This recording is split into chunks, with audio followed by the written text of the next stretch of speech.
welcome everybody to another episode of Hot Program. I am your host with the most, all the way from the East Coast, and as always, folks, I am in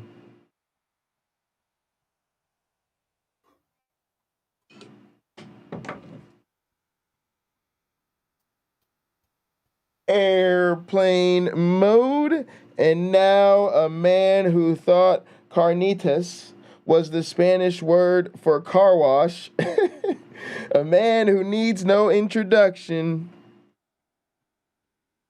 How you doing today? Yeah. I'm fantastic. And yourself? I'm all right. Good. So we're talking today about guns and why are Americans so obsessed with them. And I think it's gonna be interesting because it's got the whole, it's not what you expect in parentheses. So I'm imagining there's some sort of history lesson or payoff that's gonna be kind of an interesting discussion here. It got me thinking a little bit, and for some reason I started with the Second Amendment, and there was a bit I found, and I was trying to think about like the exceptionalism of it. All right, so check this out. Can you put the Second Amendment up on the screen and read it for our viewers? Yeah, that's actually probably a good idea. Hang on first, because you're not doing the right screen there. You need this other screen.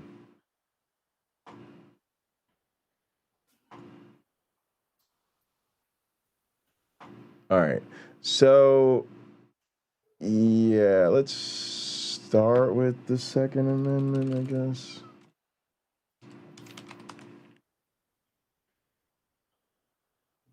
Turns out we needed more than two. All right. There it is. A well-regulated militia being necessary to the security of a free state. The right of the people to keep and bear arms shall not be infringed.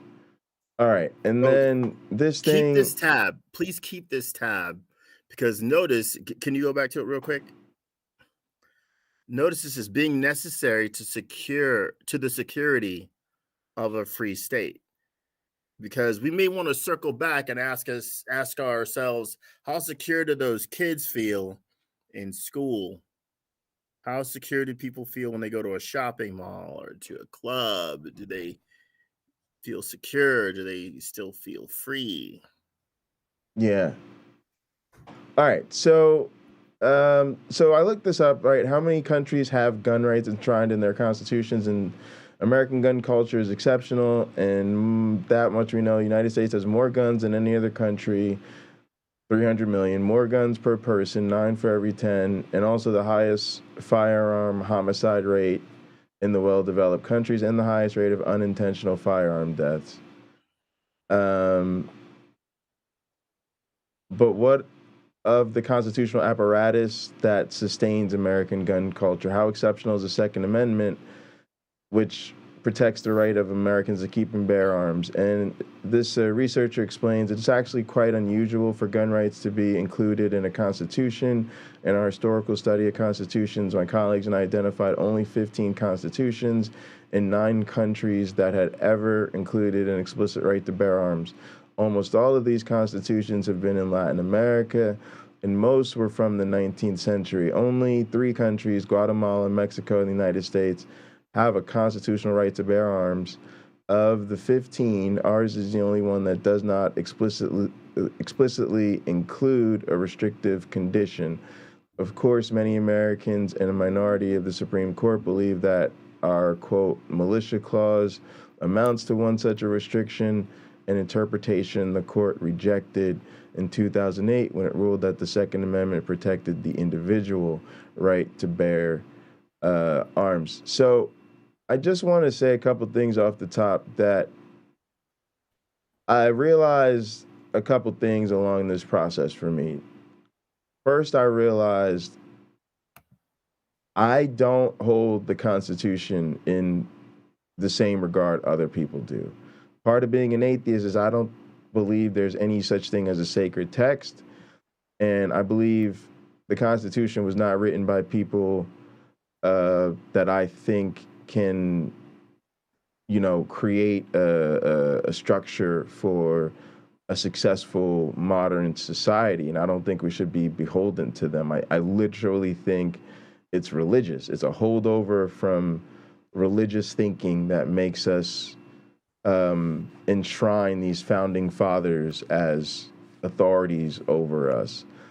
And with that being said, I don't think there's anything special about the Second Amendment. And so when I started to think about this, getting into this episode today, I basically realized, to me, the Second Amendment is the problem. The Second Amendment is the problem, because that then becomes the framework that everything is interpreted under, right? It's like learned helplessness. Well, we should make more gun laws. Well, it would be great to protect the kids. But look at the Second Amendment, and it's sacred. It's like God came down and said, "Thou shalt not infringe on a person's." Imagine, gang, if that wasn't in the Constitution, and instead federal law and the laws of every state and city absolutely enshrined the government's ability to disarm the public. It was like, absolutely. Yeah, no, absolutely. The government has every right to disarm people. Right? Like that, and that would be the framework we had to interpret shit through. The Second Amendment is poorly written. It's very poorly written. I'm one of those people who think this is referring to those who are part of the militia. This is written at a time where it's essentially we know we need guns to kill deer and elk and things like that, and beavers, so we can eat. So to some degree clothe ourselves. It was part of having a gun could be part of your survival, and if you didn't have one, you might not survive. It's not to shoot. So here's what's so interesting about that. Well, hold on. In the event of a national emergency or a war, then or some civil unrest, right? A militia would be a good thing to have, where concerned citizens would gather together and work together as a unit to defend their community or the country at large. So it says a well-regulated militia. Well, guns aren't well-regulated right now in most states. But yes, also, and there's no militias. People aren't part of the militia right now. Yeah. So that's an issue. There are people who will say, well, we're a militia. Well, they're self-ordained. Yeah. Here's the other thing. People will say, I'm pro Second Amendment because I believe people need to have guns for hunting and personal defense. And what I'm realizing, and this is no shade on people who think this way, but let's think through this. That's not what's enshrined in the Second Amendment, right? Right? The Second Amendment doesn't say anything about you having guns for sport or for personal, your defense of you, or for hunting. No, it's all about to maintain a well-regulated militia. So it's kind of just interesting how we use people need to have the right to keep and bear arms, and we use that to kind of smuggle in the logic, I'm pro Second Amendment because people need to have guns for hunting and self-defense. That's not what the Second Amendment's about. But that's optimistic for somebody like me, right? Because again, I don't think we should have the Second Amendment, right? I think we need to do exactly what we did with prohibition, which is make an amendment that gets rid of a previous amendment, right? But then think about this. Everybody that's so freaked out, like, but then I wouldn't be able to have a gun to protect my family, which, when was the last time you needed a gun to protect your family? Stop BSing. All right. And then on top of that, like, I'm not going to have a gun for hunting and da-da-da-da-da. Again, the Second Amendment already isn't protecting that. So I think actually it would be powerful, because think about it. We'd be able to then, just like now, have federal and local laws that regulate the use of firearms and the ownership of firearms for things like hunting, sport, and self-defense. And then we would no longer have this Second Amendment BS, and instead we make it very clear the government absolutely does have the right to. And guess what? Now that people keep shooting up schools with automatic rifles, we could just do so much great legislative stuff if we didn't have a Second Amendment. But anyway, I'm not going to make that about the episode. I want to jump into it. I'm going to let you finish that up. But I just want to tell people that's where I'm at. That's where I came to be at. Like, I think the Second Amendment is the problem. But anything else you want to throw before we jump in this? Yeah, go for it. I think people should have the right to have some kinds of guns. Yeah. If there wasn't an amendment that said it, there should be one, in my opinion. Oh, you think there should? I think we don't. I just don't think it needs to. Think about, like, why does everything need to be in the Constitution? We don't have a constitutional right to drive cars. We don't have a constitutional right to own computers. No, it's a privilege. Like, it's just so. To me, this should just be part of regular law. I mean, to me, putting it in the Constitution is the problem to me, because then it becomes too high level of a law. Like, I'm not opposed to it. I just don't think it needs to be there. I think there should be certain restrictions. If you have a criminal record for violent crime, you shouldn't have a right to own a gun ever again. Assault weapons, utterly unnecessary. And I have heard people who are capable of completing paragraphs when they speak to you say, well, I should be able to have like an AR-15, an AK-47, and a 50 cal, because if this country ever becomes corrupt enough, I need to defend myself. And I'm thinking, the military has planes, tanks, bombs, and drones. Yeah, this is like you stand absolutely no chance of defending yourself unless you never show anybody you have those weapons. Yeah, I think you're with me. If you want to defend yourself, you have the better argument. Yeah, I think you're with me. I think you're with me, because but look, again, my fiance, we have I told her there's a list of wedding gifts, like she can just have whatever she wants. I don't care. And on that list is a firearm.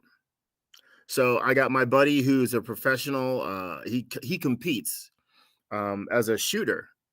He'll train her. My best friend's son, he does firearms training.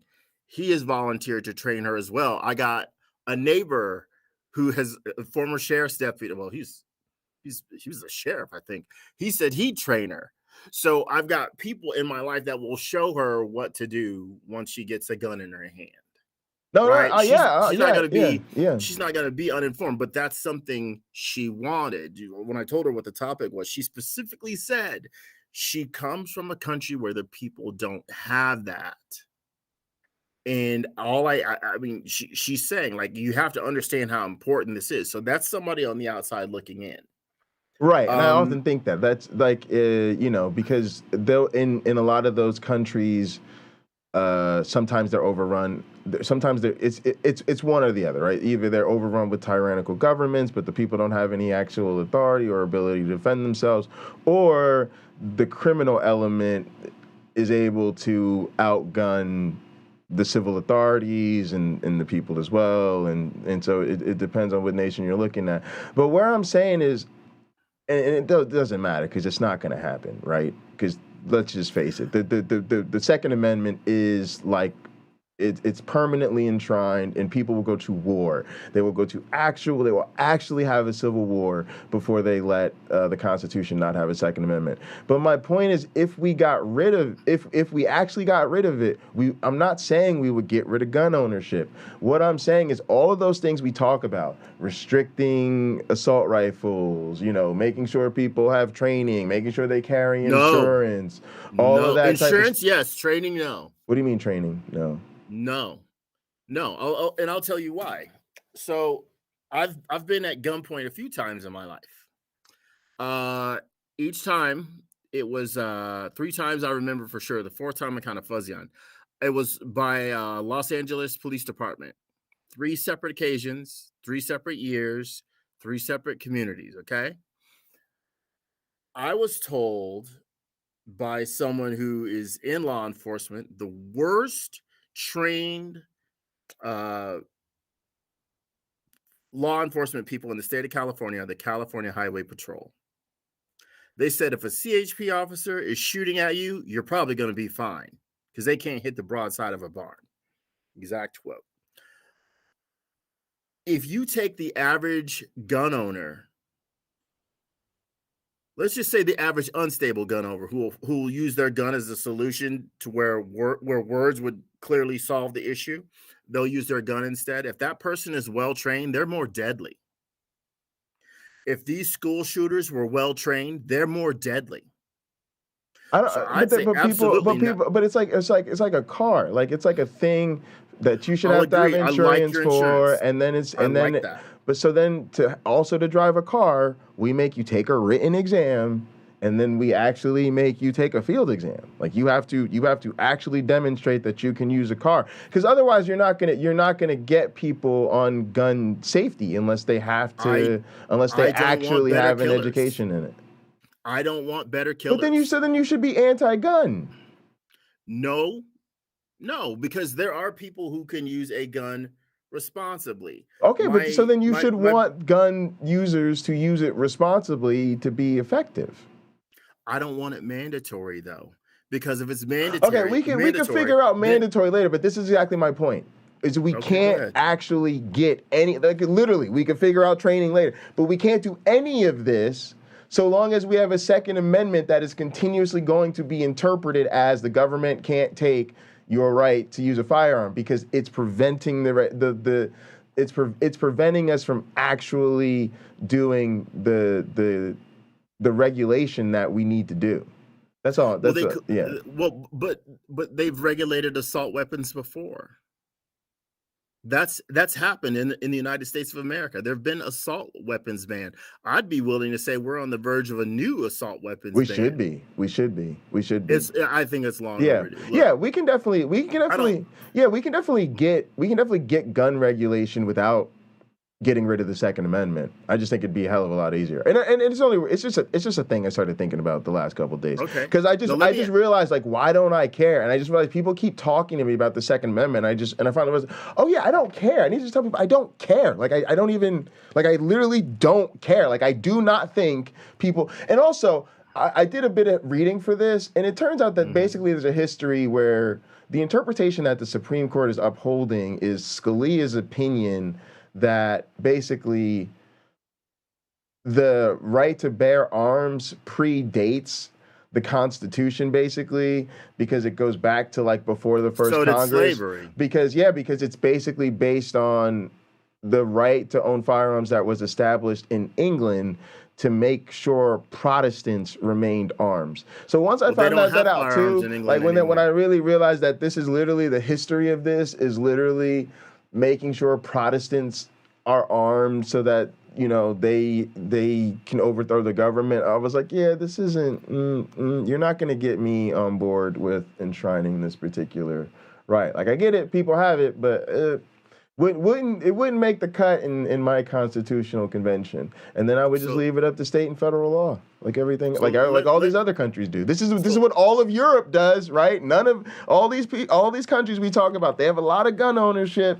They just don't have to put it in their damn constitutions. Let me ask you: have you ever fired a gun? Not a BB gun. Nope, no desire to. No desire to. Okay, I have. Yeah. I encourage everyone to do what I did. Some friends and I, we were trying to make plans for a weekend, and somebody suggested, let's go to the gun range. Little did I know my friends had guns, and I didn't happen to have a gun, never had one. So we went, and I walked in there very humbly, said to the staff, what are your procedures for being safe here? And they looked at me like no one had ever come in there and said that before. And the lady who ended up being my trainer for the day, she goes, no one has ever asked us that question before. No one. Yeah. Well, how the heck am I supposed to know? So they brief, hey, never walk around in here with a loaded gun. They give you a little tray. You put the gun on the tray. The clips over here. The bullets are laying around. All that stuff. So nobody feels threatened with what you have. Anyway, so they said, "What do you want to learn to shoot?" So I went through the display case of guns they had to rent, and I sort of pointed a few things out. And there was like a Glock, a revolver, a shotgun, a rifle, and a machine gun. So I had the charcuterie tray of Right. firearms to go in there with. And one after one, I was shown what to do and given some time. Just, here's some targets. I didn't want to shoot at a target that was shaped like a person. I'll tell you about that later. And what I quickly learned, thinking, well, the revolver is probably going to be the one that I'm most natural with. Not true. I could not hit the broadside of a barn with a revolver. Just no. If I'd have thrown the gun, I might have been able to hit the target, but shooting it, just utter fail. The Glock, same thing. I think I'm doing what they're telling me. I hit the target, no bullseye, nothing like that, nothing to write home about. Shotgun, all it does is just destroy things. You could have a chicken shoot a shotgun and it would hit something. So then the rifle, no good at that. And I had shot I worked at a ranch and I had to shoot with the BB gun the birds that were in the barn. I think I just put holes in the roof and scared the birds. I don't think I ever hit one. So when it came time for the machine gun, the instructor was with me and she goes, "Okay, have you ever shot one of these before?" I'm like, "Ma'am, I never shot anything like this stuff before that you showed me today." She goes, "Okay, well, this you have to be extremely careful because this is really dangerous." And I'm thinking they were all dangerous. And she goes, "Here's the safety on this. I'm going to show you how to load it." So she showed me how to load it. I loaded the thing. And she goes, "Okay, now we need a target for you." And I said, "Okay, well, I don't want to use this target. It's a person." She goes, "But it's Osama bin Laden." "Well, I'll shoot him." "Okay, fine." So she starts to explain to me what to do. I pick the gun up before she's finished, and I fire one shot when she says, "Shoot him in the head," because she sees I'm about to do it. So I shot him in the head. 1, 2, 3, right in the head. Shoot him in the chest. 1, 2, 3, right in the chest. I put the safety back on it and I sit it down and I step away. She says, "I've never seen anybody do that before." And I says, "Take it away, please. Because I'm done." Now, I have proven that day I'm rubbish with all these. The best I've ever done with a gun is, score pretty highly on Duck Hunt on my Nintendo. You don't have to be skilled with one of those machine guns to be dangerous with one of those machine guns. Yeah, and that's why those school shooters show up, and the mall shooters and the club shooters. That's why they show up with those kinds of guns, because they could be crap and still be effective. Yeah, no one needs to own them. And honestly, I think most guns should be there. You should shoot them at the range. That you go to a facility, we create places for that. Just like we create places where you can safely go on a roller coaster, and we create safe places where you can safely use a pottery wheel. People people could say this. Look, I would tell people this: grow up. If you wanted me, first off, I'm never going to support gun rights. Let's be clear. I don't have the right to use a firearm because of my medical history. So I'm not a vote, gang. I'm just a no vote. I'm never going to support people having a right that I don't have. And the way people talk about restricting the gun rights of people like me who are actually the targets of violence is just laughable. So I'm like, wow, okay, y'all gonna two-step like that in my face? You could dip with your gun rights. But setting all that aside, it just is something people have demonstrated we can't handle. And I'm just not one of these people. Again, I don't believe in sacred text. To me, we've demonstrated far beyond my satisfaction that we need to radically transform our government and our gun culture up to and including, to me, the Second Amendment. And if people wanted to really hold their gun rights to be sacred, they should have been more responsible with them. Look, but you don't control. You're for the legalization of marijuana, pocket law. Sure. You don't control who uses it. Right. If I have an 8-year-old son, do you want my 8-year-old son using it? Nope. Okay. So you have a standard which you like. I think that's okay for guns, but there are people like yourself, you would say you use it responsibly, yes? Sure.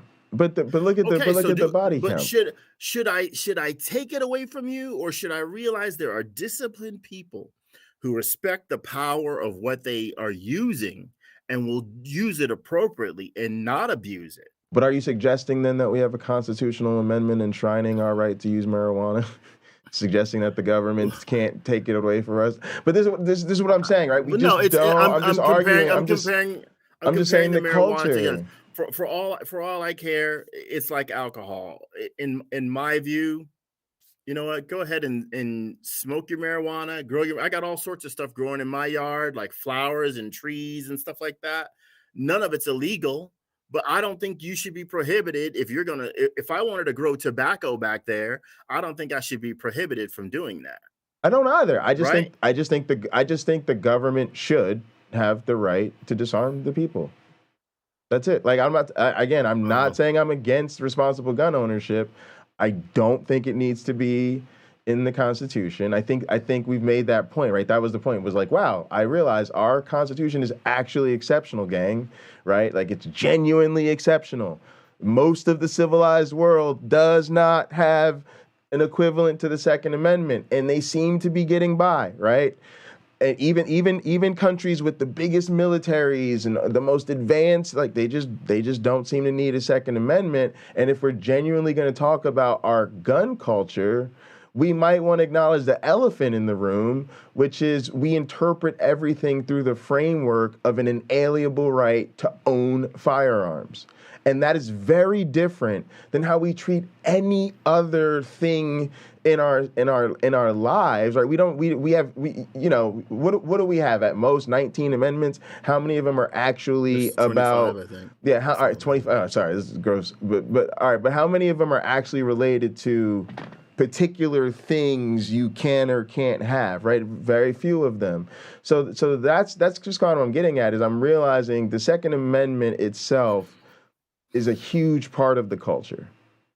And it is something that most of the rest of the world probably thinks is pretty weird. Okay, there's 27 amendments, by the way. 27. I don't, again, gang, I don't care about the Constitution. Let's be clear about that. All right, let's roll some tape. Introducing my brand new course, Catalyst Academy. Growth advantages will ever be, and I love Thursday, a city. He had driven there to point it now before it's too late. On the evening of April 13th, a 16-year-old black boy named Ralph Yarl approached a house in a residential neighborhood of Kansas City. He had driven there to pick up his younger brothers, twins, who had been spending time at a friend's house. According to Ralph, he rang the doorbell and waited. An 84-year-old white man opened the door and shot him in the head, and then again in the arm, as Ralph fled the scene. He had gotten the address wrong. A few days later, and hundreds of miles away on the night of April 15th in rural upstate New York, a car full of friends pulled into a driveway thinking it belonged to a friend they were attempting to visit. When they realized they were at the wrong address, they turned around and began driving away from the house. A man came out, pointed a gun at the car, and opened fire. A woman riding in the car was shot, and by the time her friends were able to get cell service and call the police, she was dead.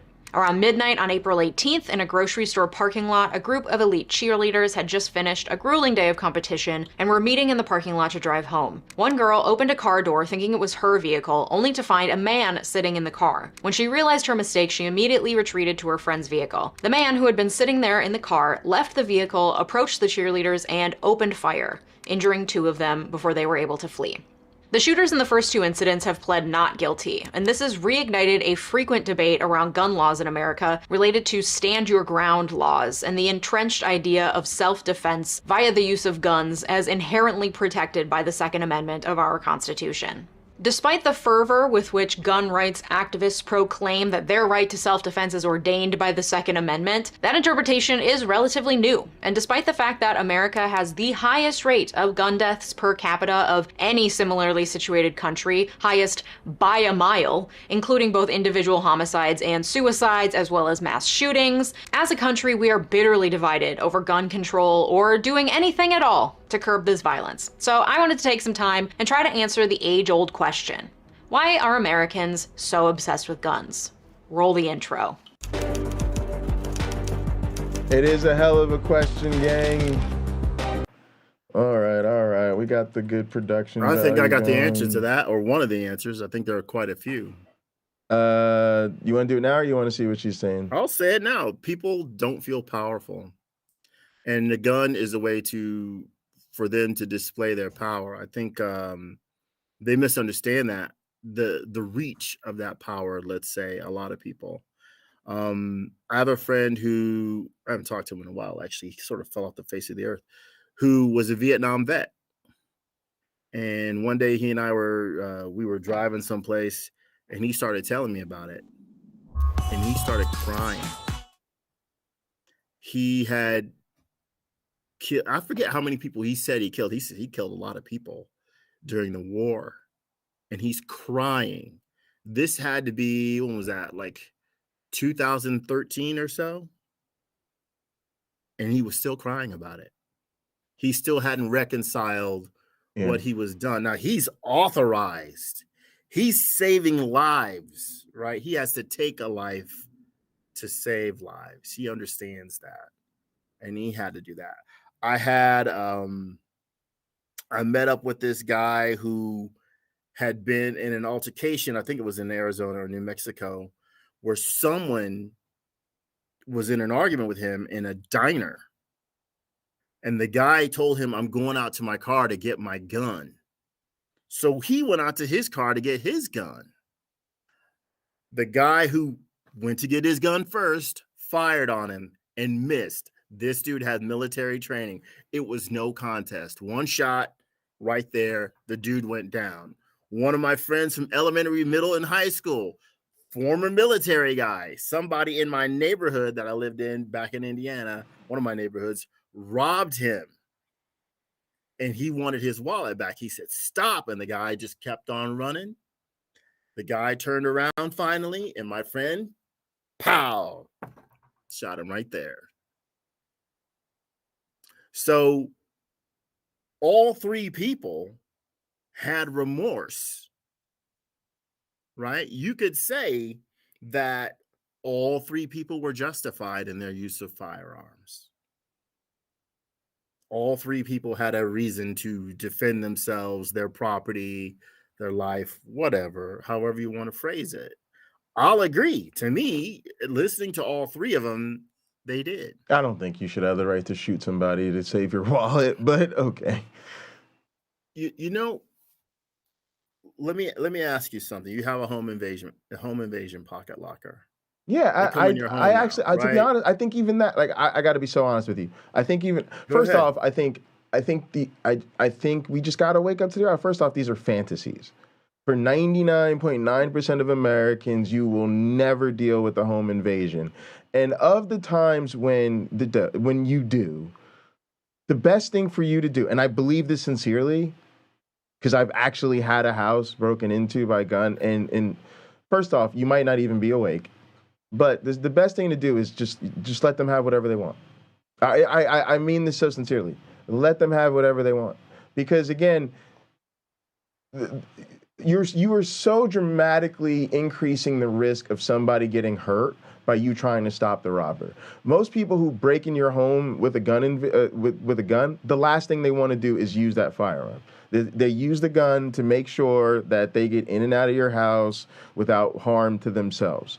Okay, what you should do is make sure they get in and out of your house without harm to themselves, because that's going to make sure that they don't feel the need to harm you. Then you know what you're going to do? You're going to wake up the next morning and be like, yeah, hey, insurance company, yeah, it turns out that home, the home alarm system or whatever we use, yeah, it didn't work out. Yeah, police didn't get here in response, but yeah, we filed the police report. Yeah, we got about $100,000 or whatever it is worth of personal insurance on this house. We lost about $30,000 worth of stuff. So yeah, how y'all gonna take care of this? Oh, you're gonna send us a check. Oh, and then we're gonna have to go shopping and replace things. Oh yeah, okay, thanks. See you later. Like, that's honestly, that should be the home defense plan for, again, 99.9% of Americans. At this point, like, that's just the reality. What is this? Oh, you keep a Glock under the pillow because this isn't the house to rob, and somebody comes in and comes after your wife's jewelry. You're gonna shoot them up style. I honestly just don't even think that's smart. Like, you're just really increasing your chances of dying over a goddamn necklace.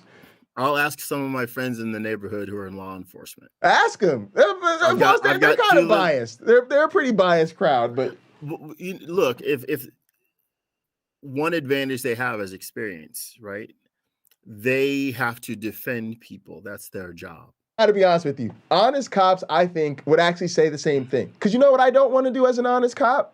I don't even want the call. I don't want the call. The last thing I actually want is a call where I've got to come and show up, potentially to defend you, potentially to deal with an armed robber, to save your insured property. Your insured property. You people rarely have more that they lose in a robbery than they are insured for. So why do I, even as a police officer, want to put myself at risk over this? To defend your life? Maybe. To defend your wife's jewelry box? Probably not. So honestly, again, if they get in and out quickly and safely and you don't, guess what? We're showing up. Woo, woo, woo. Oh, damn, we showed up 20 minutes later. Unfortunately, it took them 10 minutes to rob you. Yeah, we're here to take a report. I know it don't roll like that, but come on. Really? It's not always how you think. I grew up in a housing project. One of my friends in the housing project was this real tough dude. He looked after me. There's stuff I didn't know about him. He broke into a family's home, raped the mother. I think he raped one of the daughters too. He had held them at gunpoint. One of the daughters hid in the closet. She was the only one that survived because he never found her. Now, there's a bunch of us who knew him and liked him and couldn't believe he would do something like that. Well, about 20 years after the incident, after the murders, I spoke to the officer, one of the officers who worked the case. He says, I know that guy. He said that wasn't his only crime. He also broke into an old woman's house and assaulted her and beat her up horribly. Beat her. Not a gun. Beat her. You can't know when the door or the window is broken. You don't know what that person is willing to do. No, I know you don't. And if you're a police officer just trying to keep your own self safe, you don't. We deserve better than you. Period. And I bet you if you went around asking other police officers, they tell you the same thing. Like, yeah, like the reason the job pays so well, the reason you could be the top cop in in California and make more than $1 million a year is because supposedly you're a good administrator and you're willing to risk your life. Yeah. But I'm just saying it just depends, right? Like I'm totally acknowledging people break in but I'm just saying if you actually find yourself being robbed for personal property, it is rarely a good idea to try to defend your personal property with a firearm. Now, if you're trying to defend your person with a firearm, that's a different story. And I am acknowledging you don't always know the difference. But in the situation where you talk about a person shooting somebody in the head after they took their wallet and they ran away because they turned around, to me, it's like, yeah, that person stole your wallet, but that shouldn't be a death sentence at this point. Because the person should, but see, did that person have a right to your wallet?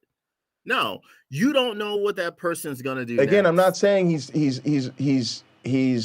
I'm not saying he has a right to your wallet. If you could, I don't know why the person didn't stop him from taking their wallet, but assume the way it sounded was they had already taken the wallet. I'm just saying, I don't think you should have. I don't think that's self-defense, right? I think they took your wallet. Your wallet's already gone at this point. They're already, at this point, you now are more a threat to them than they are to you, because they should have thought about that before they took his wallet.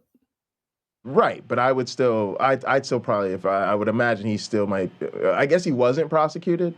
He was not. He was not prosecuted. Yeah, that's how people are. I think it's a little weird that Americans are comfortable with people getting shot over a wallet, but that's the law. Yeah. All right, let's keep going. Oh, I muted her because of her capitalism. All right. To yourself, wow, I really don't want to cook dinner tonight. I'm exhausted. She's still doing capitalism, gang. It's really boy. I should have known because she wasn't wearing the same thing. Here we go. Not guilty, and they off your first Factor box. Thanks, Factor. So both of the shooters pled not guilty, and they will likely claim that they were acting in self-defense. In Missouri, the state has a stand your ground law. Stand your ground laws say that if you have a legal right to be in a place, in your home or elsewhere, then you have no duty to retreat, and you can meet force with force, including deadly force, so long as you reasonably believe it is necessary to prevent death or great bodily harm, or to prevent a forcible felony. And that's pretty broad. It applies to your home and elsewhere. It applies to feeling threatened. And I'm just being honest, and y'all know, or may not know, I actually did work in a prosecutor's office, so I'm not totally bullshitting on this. But to me, and again, it's different. Every law is different, right? But if I was in even a stand your ground case, right, like I would say the person has no duty to retreat, right? But you are not acting in a way that is preventing death or great bodily harm, or even to prevent a forcible felony if you shoot someone who has already robbed you, right? Because they're no longer a threat to cause you great death or bodily harm. I disagree. The felony has already been committed. I disagree. Yeah, we disagree about it in court. That's all I'm saying. The guy, my friend, had no way of knowing if that person was armed. Right, just like I don't think a cop can shoot an unarmed black man because he's in the act of committing a felony. Again, until he produces a weapon, right? Like what I would think your friend would have been doing, like if your friend would have said, the guy turned around and went to pull a gun on me, shoot him. As soon as you see him pulling a weapon, shoot him.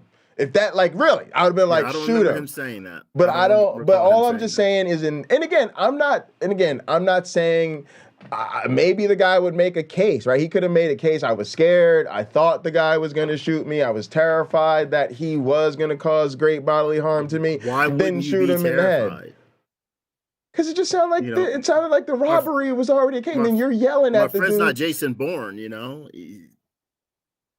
Yeah, I don't know. We'll see. But yeah, I just wanted to touch on the law. But yeah, that would be necessary to prevent death or great bodily harm, or to prevent a forcible felony. And that's pretty broad. It applies to your home and elsewhere. It applies to feeling threat not only of death, but also if you're afraid of bodily harm or a forcible felony like arson, kidnapping, or armed robbery. Basically, stand your ground laws are like souped up self-defense laws, and 30 states in the US have them. The key question is whether the person reasonably believed that there was a threat. And what's reasonable is pretty wishy-washy, especially when race is involved and a jury of your peers thinks that it was reasonable to fear a black kid in a hoodie. The question of who gets to stand their ground is an entirely different discussion. In New York, where the second shooting occurred, there is no stand your ground law, but the common law, or that judge-made law, does incorporate the castle doctrine, based on the idea that your home is your castle. So if you shoot an intruder, it's presumed self-defense. However, again, the key here is whether the shooter reasonably believed that the person entering their property was there to commit a crime. And what's reasonable is, again, wishy-washy, though the castle doctrine is far less broad than the stand your ground laws. It is still rooted, though, in this belief that you using force, including guns, for self-defense on your property is valid. And there are many in this country who believe that beyond the stand your ground laws and the castle doctrine, the Second Amendment guarantees this right, the right to own guns for the purpose of individual self-defense. And that idea has gained a strong foothold in mainstream American sentiment, but that hasn't always been true. So let's take a step back into history, shall we, to dissect the Second Amendment and how we got from that to wherever the hell it is that we are today. The Second Amendment says, as a reminder, a well-regulated militia being necessary to the security of a free state, the right of the people to keep and bear arms shall not be infringed, which is an inherently confusing sentence, and thus we have been arguing about it for 2.5 centuries. But the writers didn't just come up with that out of thin air. They wrote those words in the historical context of the late 1700s and based on the ideas of political theorists who they relied upon to help them build what they believed to be an ideal republic. Also, despite recently winning a revolutionary war against them, they did rely deeply on English law to write the laws of this country. And in English law, the origins of the Second Amendment can be traced back to the late 16th century, when Queen Elizabeth I instituted a national militia in which individuals of all classes were required by law to take part to defend the realm. Some constitutional law scholars believe that the language of the right to keep and bear arms was included as a means to accomplish the objective of a well-regulated militia. Yes, in order to check federal tyranny, but also to bring constitutional balance by distributing the power of the weapons equally among the people, the states, and the federal government. Equally is, of course, in quotations because we all know that women and slaves were not included in this equation. And in the American colonies, there was a universal draft to local militias whereby men of all classes were required to maintain guns for the safety and defense of the state. And they didn't come up with that idea themselves either. The framers of the Constitution were highly influenced by various political theorists, for example, Niccolo Machiavelli, and his writings, including The Prince and The Art of War. In The Art of War, Machiavelli posits that soldiering should be the responsibility of every citizen, but the profession of none. He said military service should merge with the rights and responsibilities of citizenship, and said that there should never be any soldier who made war his only occupation. In Lawrence Now, also, I just want to say there's a lot of countries like this throughout the world where some sort of service or being drafted or enlisted is literally expected of everyone. Yeah, Israel's like that. Israel's like that. Yes, I dated a girl from Israel, actually, and she could shoot an assault rifle, and it was terrifying to me. But she's like, oh, yeah, everybody does it. It's just a thing you do. You, like, sign up, you get in service. You get trained, you do your time, and then you dip out and go on about your life. Like, oh, cool.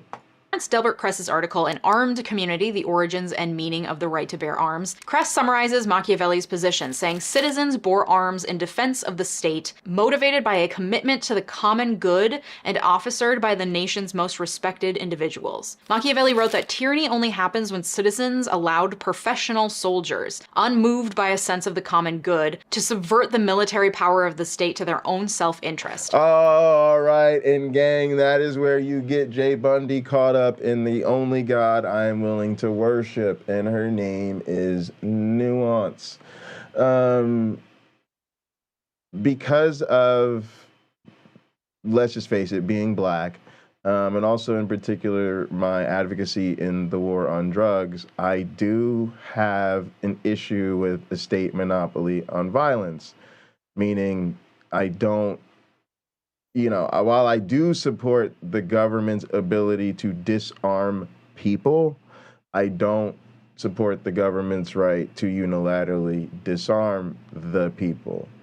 But I think there's a lot of that could mean anything, right? It certainly does not mean what it's been interpreted to mean as this sort of unrestricted right of the individual to own whatever fucking firearm they'd like to. But yeah, I'm not a freaking absolute state monopoly on lethality guy. That doesn't work for me either. Although not everybody agrees about that. Hence, Machiavelli concluded, a good man would not make war his only profession. It is in this context that the framers wrote the Second Amendment, a well-regulated militia being necessary to the security of a free state, the right of the people to keep and bear arms shall not be infringed. This amendment was also meant to protect against domestic insurrection. This is not just in theory. 4 years prior to the signing of the Bill of Rights, Shays' Rebellion, a citizen-led armed insurgency in Massachusetts, roiled the nation. The rebellion was squashed by the federal government, and the episode led many to push for a stronger central government at the Constitutional Convention in order to protect against such insurrections. Thus, concludes Kress, the second— Or, gang, I just thought of the fucking J. Bundy legal philosophy on this shit right here, right? My one black friend, we do whatever the people want to do as far as regulating guns.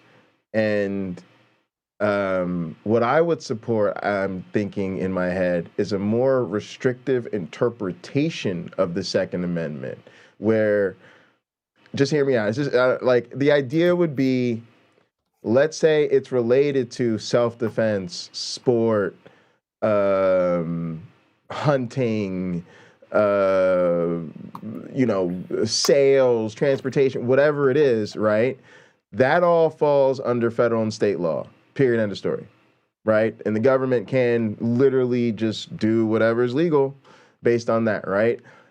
The Second Amendment to me then would only be something that basically you could hold up legally if it was related to basically fighting against domestic tyranny. If it was an example of, you needing to serve in that well-regulated militia role, right? Because that would be what we, because now we're dealing with what we call like a broad interpretation, where they literally cherry pick the last line. They're like, how at the end it says the government shall not impinge on somebody's ability to own firearms. Yeah, that's the Second Amendment. Just that part right there, right? That's a very broad interpretation. I'm arguing for something that be maybe incredibly narrow, where the government absolutely can regulate guns, and then you can lean on the Second Amendment, but you're gonna have to show. It's almost like where in a murder trial you'd have to establish that you were defending yourself, right? Or you'd have to be established that you weren't in your right mind. You just have to pass this Second Amendment test, basically, where you establish that it was related to what the Second Amendment is narrowly related to. Then you're good to go. I kind of feel, if I'm interpreting your thoughts correctly, that on January 6th, Trump could have had a U-Haul loaded with guns and started passing them out to that crowd, and they could have broken into the Capitol, killed whoever they thought was necessary to swing the government to preserve Trump as president. You know what? I'll play ball because it's our show and it's a hot program, right? Yeah, hot. Yeah, right? You're both right. I'm gonna be honest with you. I would say in that case, yes, they could argue that. Now, in this case, here's what I'm saying. I think would fail, right? Like it'd be like, no, you didn't have a reasonable case to think you were actually defending the Constitution, or actually, we can demonstrate that this was an insurrection or whatever, right? And so it's not actually to allow you to insurrection. It's to that would have been the purpose. But yes, I would have let them argue that. I would have, under this case, to play ball with you. Yes, that would have been something they'd been able to argue, and some of them, and it would have been a tough case because some of them would say, Trump says you got to fight and and then they get caught up in the details. But yeah, I would actually be okay with if they, because look, a lot of them were armed that day. That was the consideration of the police, right? The consideration of the cops when they said, why didn't you guys fire on them? Right? They said we didn't fire on them because we were pretty concerned that we were likely outgunned, right? So, but you're likely outgunned by people who, generally speaking, do not know how to use the weapons. And it should have, and it also should have come up in a lot of them, because if a lot of them got shooting each other, yeah, the insurrectionists would have been shooting each other more so than the police. And here's what's interesting about that: most of the people were picked up later, like they were charged later, right? But if they had been, let's just say they called in the National Guard and they called in everybody and they did whatever was necessary to arrest all them people on site, it would have been interesting, right? Because a lot of them would have had firearms. If that theory is correct, a lot of them would have had firearms, right? And automatically some stuff would have kicked in because they would have had firearms in the commission of a felony and all this other stuff, which automatically kicks up the seriousness of your charges. And so that same thing would have probably come out. From what I'm hearing, a lot more of it is they can't really prove any of that because, they didn't get them at the day, but they can charge them for being there or charge them for whatever they posted on social media and stuff like that. But yeah, under what I'm saying, that would be the test in court, and they would get to argue that. But because that would be what they were arguing, right? That's the case. You're right. January 6th was a day that would have been relevant. I don't think it would pass, but yeah. All I'm saying is, my one black friend, I think I think it's reasonable. Like, I think in a different world, we could reasonably have a majority of the Supreme Court who says, yeah, we're all about the Second Amendment, but the Second Amendment is about maintaining the people can maintain a well-regulated militia. Now, you shooting up a school, yeah, that ain't got nothing to do with a well-regulated militia. Yeah, you shooting somebody during a home invasion, that's up to the stand your ground laws in your state or blase and good noise, but it has nothing to do with maintaining a well-regulated militia. See what I'm saying? It wouldn't be a Second Amendment case. If you shot an intruder in your home, sure, it's down to whatever your state or laws are regarding home invasions and the use of firearms and home invasions. It's not a Second Amendment case under this narrow interpretation, right?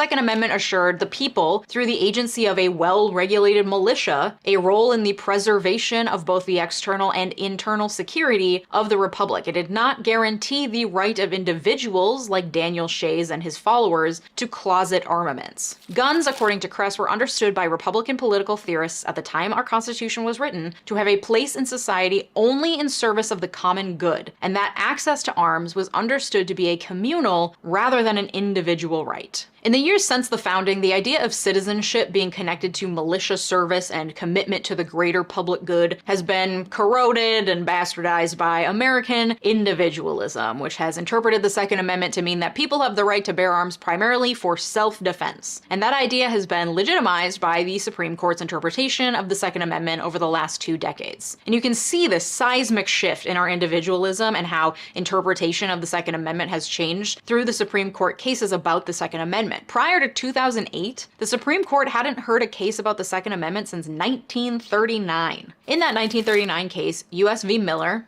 an Arkansas federal district court charged Jack Miller and Frank Layton with violating the National Firearms Act of 1934, also known as the NFA, when they transported a sawed-off double-barrel 12-gauge shotgun in interstate commerce. The NFA, passed in 1934, was the first federal gun control law in the United States. The two appealed, saying that the law violates their Second Amendment right to bear arms. The Supreme Court held that the Second Amendment does not guarantee an individual the right to keep and bear a sawed-off double-barrel shotgun. Writing for the unanimous court, Justice James Clark McReynolds reasoned that because possessing a sawed-off double-barrel shotgun does not have a reasonable relationship to the preservation or efficiency of a well-regulated militia, the Second Amendment does not protect the possession of such an instrument. That's my guy. And then for nearly 70 years, we had major shifts in U.S. culture, not least of which being the growth of the NRA's influence in D.C. But at the time of the passage of the National Firearms Act of 1934, the NRA was actually in favor of some regulation. In fact, the president of the NRA in 1934, Carl Frederick, testified before Congress saying, and I quote, "I have never believed in the general practice of carrying weapons.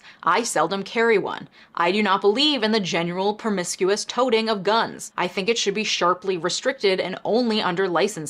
The NRA backed further federal legislation, including the Federal Firearms Act of 1938 and the Gun Control Act of 1968, though they did oppose a national firearms registry. However, after the passage of the Gun Control Act of 1968, a growing faction of NRA gun rights activists began to shift the focus of the group onto politics, where before it had remained largely nonpartisan. The NRA founded its lobbying arm, the Institution for Legislative Action, in 1975 and created its own political action committee in time for the 1976 elections. The wing was helmed by Harlan Carter, who, along with his supporters, were against national gun regulation and believed that no compromise should be made on gun rights. Sound familiar? And in the years since 1975, the NRA has systematically lobbied to break down federal gun control laws and stop any new ones in their tracks. And then by the time the Supreme Court heard its next Second Amendment case in 2008, the societal conversation around guns had completely shifted. In District of Columbia v. Heller in 2008, Scalia, writing the opinion in a hotly divided 5-4 decision, recognized an individual right to possess firearms independently of service in a state militia and to use firearms for self-defense within the home. The court held that the first clause of the Second Amendment,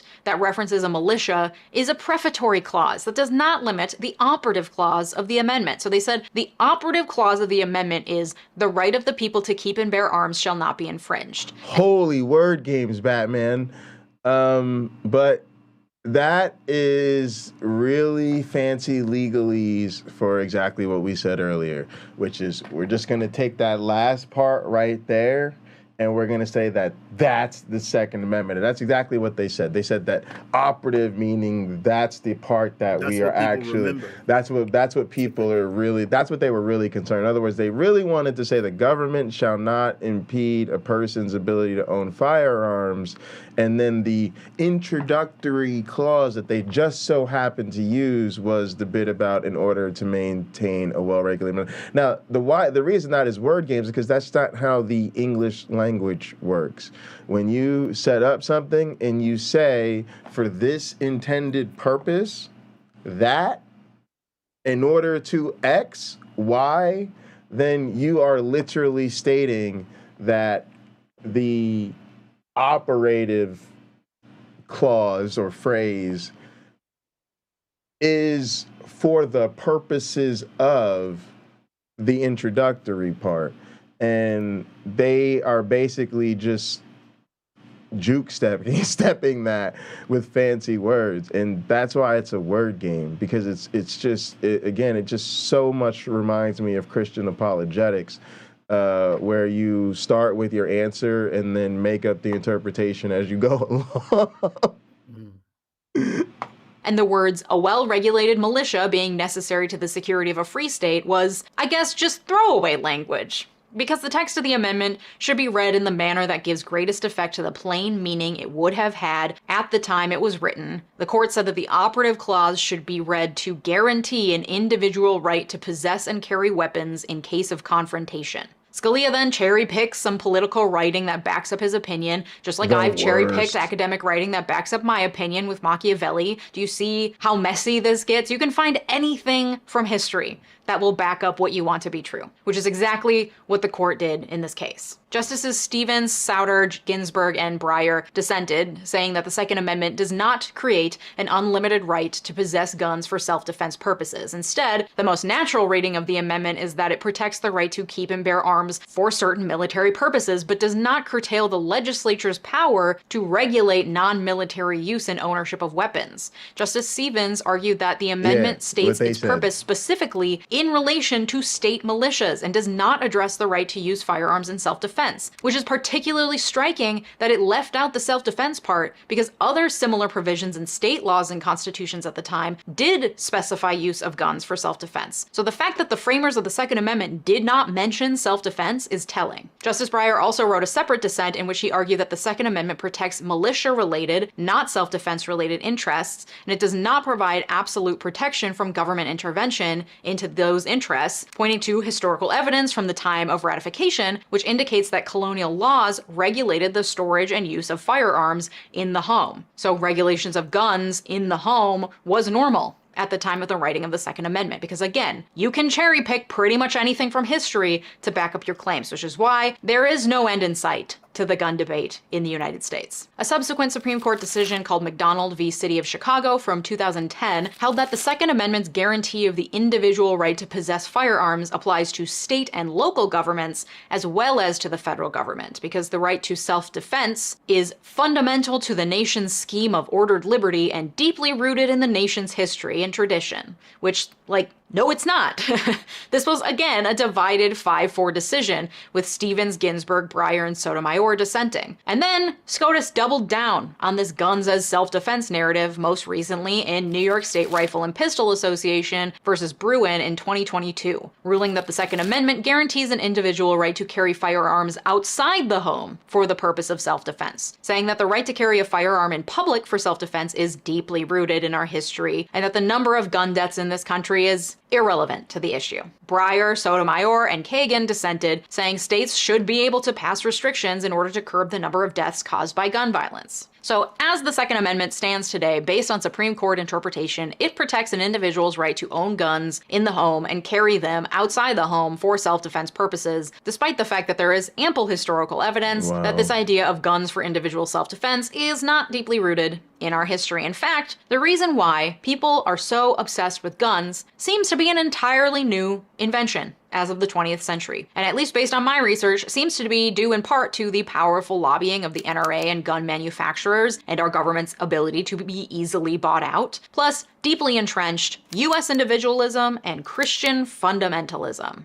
During the mid to late 1800s, the US was focused on expanding westward. You've heard the stories: the Wild West, the Gold Rush, the New Frontier, pioneers, immigrants, the Oregon Trail. Our entire lives, we've been spoon-fed this idea of manifest destiny and of the rugged frontiersmen who embody American ideals of rugged individualism and self-reliance, and of building the American dream out of nothing but the mud at the bottom of a riverbed. A lot of that, however, has been fabricated, given the old Hollywood treatment over the course of the 20th century. Westerns became popular, and the more sensationalized the story, the better. So the idea of the gunslinging cowboy has dominated our collective understanding of who we are as a country. But the reality is that many towns in the Wild West really just wanted settlers to move out there, so they wanted their towns to seem safe for people. So many towns required visitors to drop their guns at town hall, and then they could pick them up on their way out of town. The open carrying and slinging of guns in the American West is an invention of Hollywood and conveniently placed NRA propaganda. And we've eaten it up.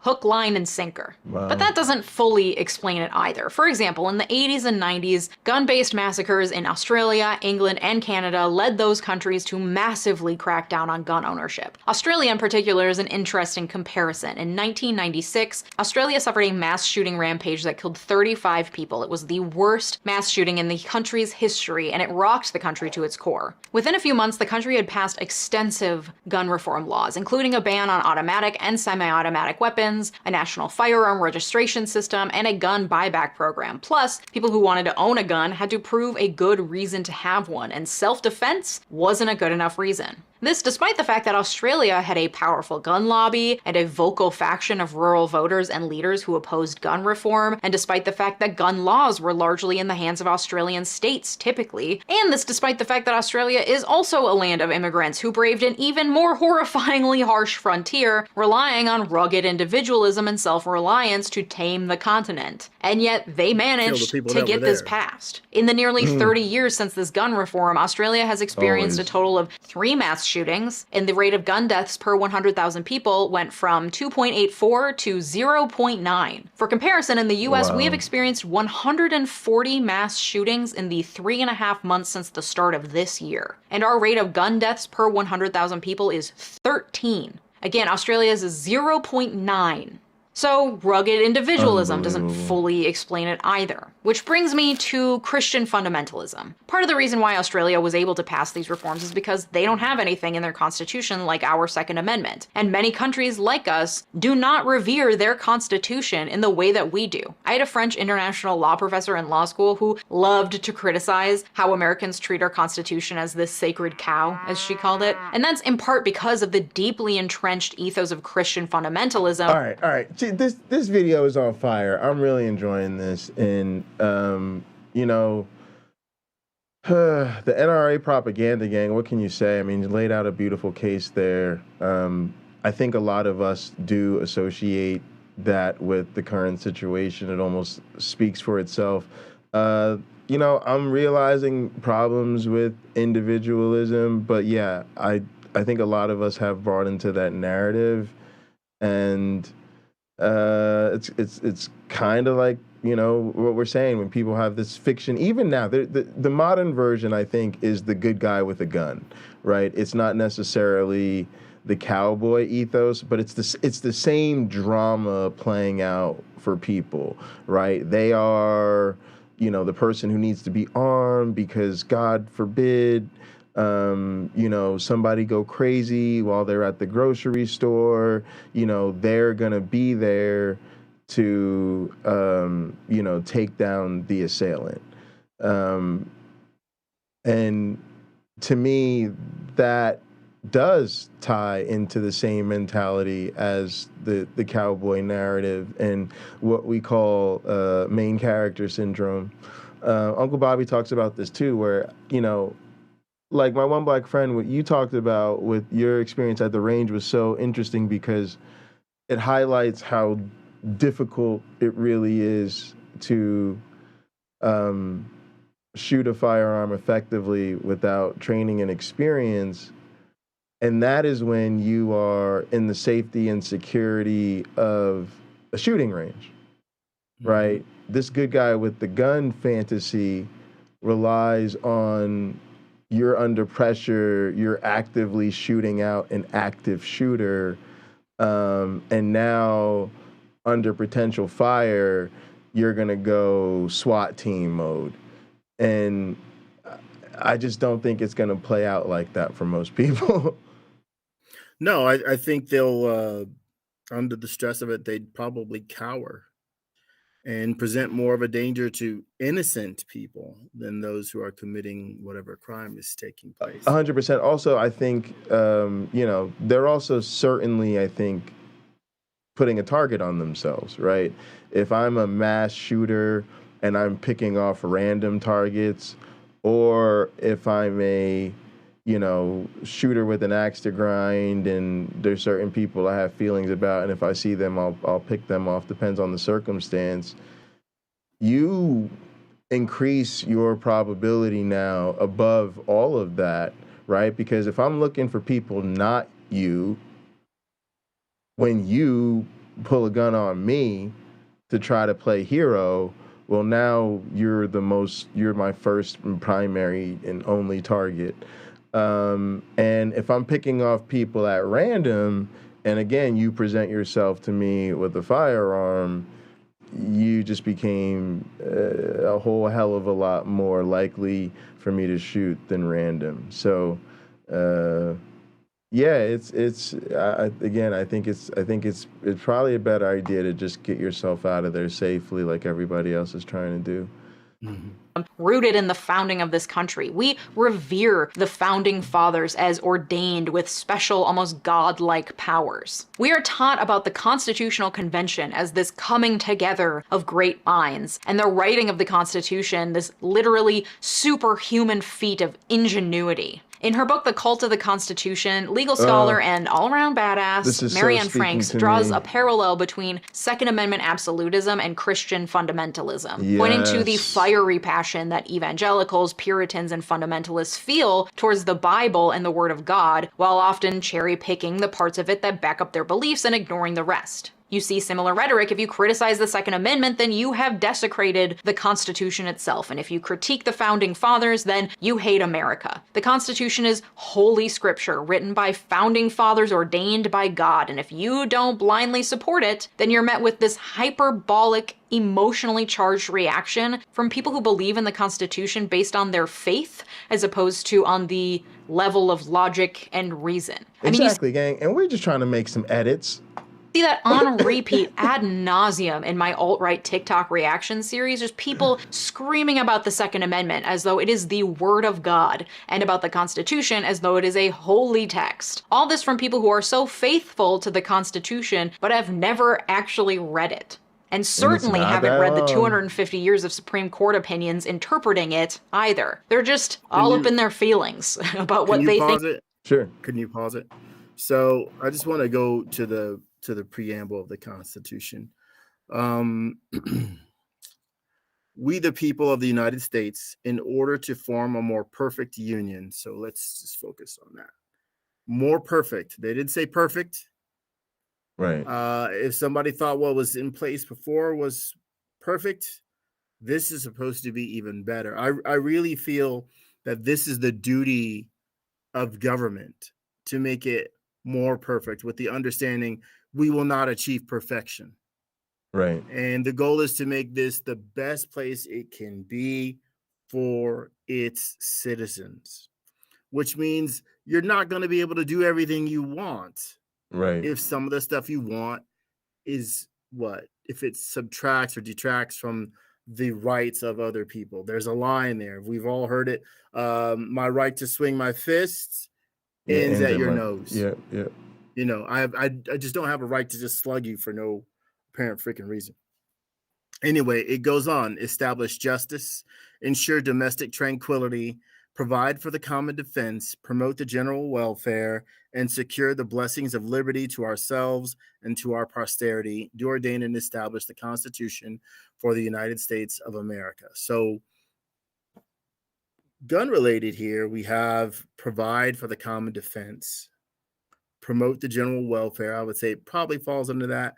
And maybe to some degree ensure domestic tranquility. We don't have that anymore. Right. We don't have that anymore.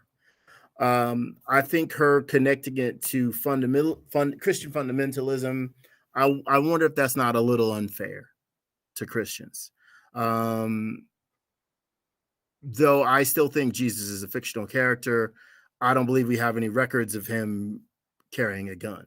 You know, he didn't have an AR-15. He had the sword of his mouth, allegedly, but no gun. I do think it's fair. But go ahead. Okay, well, her point is they cherry pick, right? Right. They tell you about the parts they like about, and then the parts they don't like, you don't hear about that from them. Right. I think I've watched a lot of Jordan Klepper interviews. I do Klepper, Klepper. I do encourage other people to watch him when he interviews NRA, people at the NRA convention. And it's clear that they don't have a deep understanding of the gravity of the abuse that people perpetuate with guns. Probably most of those people he speaks with rarely ever even fire the gun they own. Right. We saw a moment ago that guy who was president of NRA. He didn't always carry a gun. He didn't think it was necessary. You know, he obviously didn't think much of the act of walking around with a gun on you all the time. I would be willing to believe that's where most NRA people are. And I think what's really at hand, just like for the Christian, if I'm going to equate the two, the average Christian does not want to lose a right to practice their faith. And the average Christian has little to no idea of what they actually say or what Christianity actually includes, right? They know what the box look like, but they don't know what's in the box. Right. No, I carry that around with me. Do you know what's in it? I know some of the contents.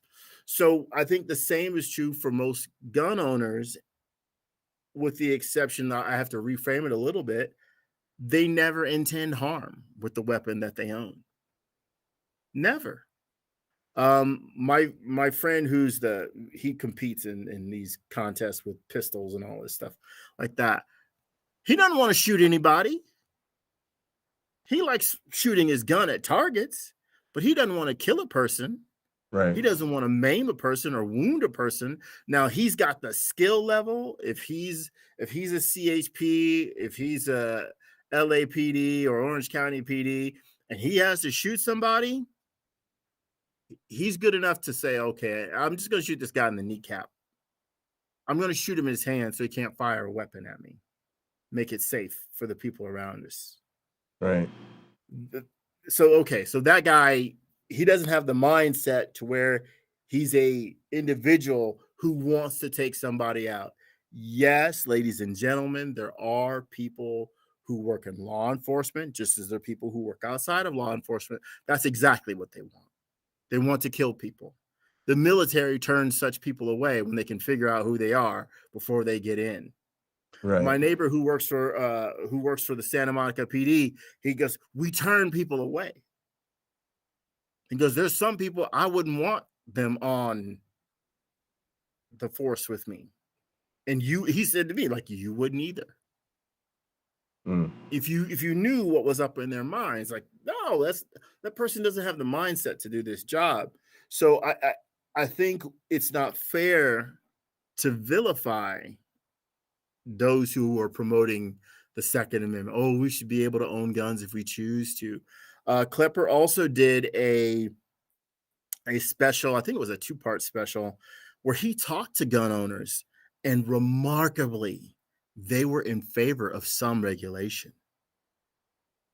because they realized irresponsible people will take something. Christians can say this too. Irresponsible people will take what they love and abuse it.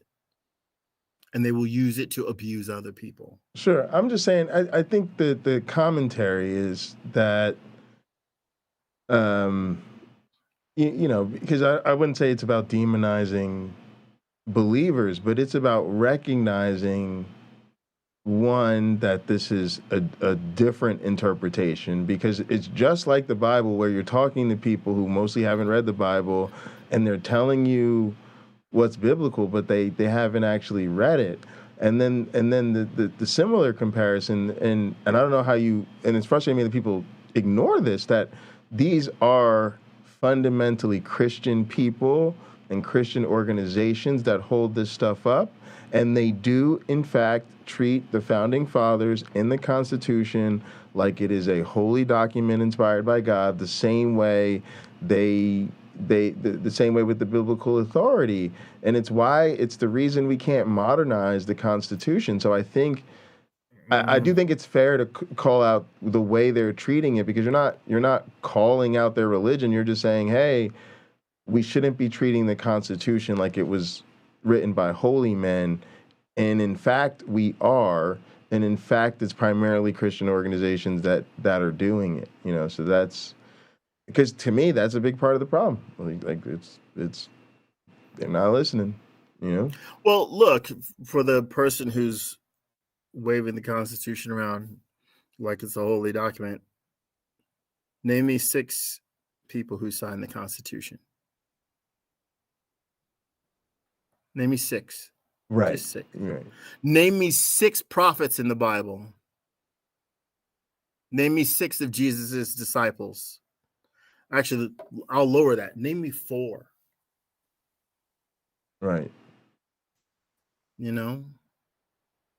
So people don't know these things as well as they say they do. What is powerful is the idea. And that's something we have to understand. If you are a Christian or whatever your faith practice is, if you are a non-believer, if you are agnostic, you don't know if anybody can know. It's the idea. That's where the real power is. The real power to get people to do something, to start something, to stop something, to change, is in the idea.